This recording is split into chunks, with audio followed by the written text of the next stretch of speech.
తూర్పుగోదావరి జిల్లాలో కురిసిన భారీ వర్షాలకు ఒక బాలుడు అదృశ్యమయ్యాడు. సీతానగరం మండలం మిర్తిపాడు బొబ్బలంక వంతెన వద్ద రాంబాబు అనే బాలుడు మిస్ అయ్యాడు. వంతెనపై బాలుడు వేసుకు వెళ్లిన సైకిల్ ఉండడంతో ఎన్డీఆర్ఎఫ్ బృందాలు గాలింపు చర్యలు చేపట్టాయి.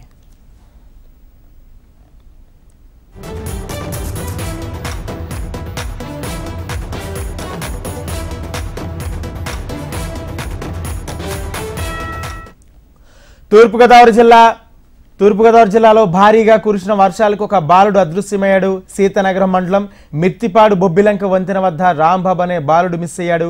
వంతెనపై బాలుడు వేసుకు వెళ్లిన సైకిల్ ఉండడంతో ఎన్డీఆర్ఎఫ్ బృందాలు గాలింపు చర్యలు చేపట్టాయి.